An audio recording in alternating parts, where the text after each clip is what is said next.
The liver is one of the most remarkable organs in the human body. Every day, it quietly performs hundreds of vital tasks that keep us alive and healthy. It filters toxins from the blood, stores nutrients, produces bile for digestion, and manufactures proteins essential for blood clotting and immunity. Unlike most organs, the liver has an extraordinary ability to regenerate, but continuous injury eventually overwhelms its natural healing process. Long-term alcohol consumption, chronic hepatitis B or C infections, metabolic dysfunction-associated fatty liver disease, and certain inherited disorders can repeatedly damage liver cells. Each episode of injury triggers inflammation. The liver begins repairing itself, but repeated healing gradually replaces healthy tissue with scar tissue. This buildup of scar tissue is called fibrosis. At first, the damage may be limited, but it slowly spreads throughout the liver.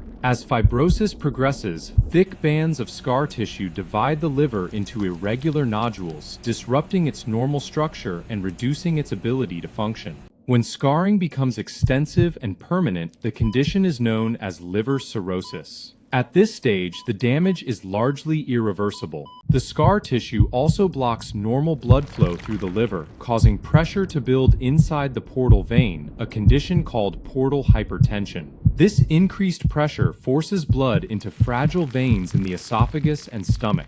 These enlarged veins, known as varices, can rupture and cause life-threatening bleeding. As liver function declines, toxins such as ammonia are no longer removed efficiently. These substances can accumulate in the bloodstream and eventually affect the brain. People with cirrhosis may experience fatigue, jaundice, abdominal swelling, easy bruising, confusion, and fluid buildup as the disease continues to progress. Doctors diagnose cirrhosis using blood tests, ultrasound, CT or MRI scans, elastography to measure liver stiffness, and occasionally a liver biopsy. Although existing scar tissue usually cannot be reversed, treating the underlying cause can slow disease progression and help preserve the remaining healthy liver. For advanced cirrhosis with liver failure, a liver transplant may offer the best chance for long-term survival and restored quality of life. Liver cirrhosis often develops silently over many years. Early diagnosis, healthy lifestyle choices, and timely medical treatment can make a significant difference before irreversible damage occurs.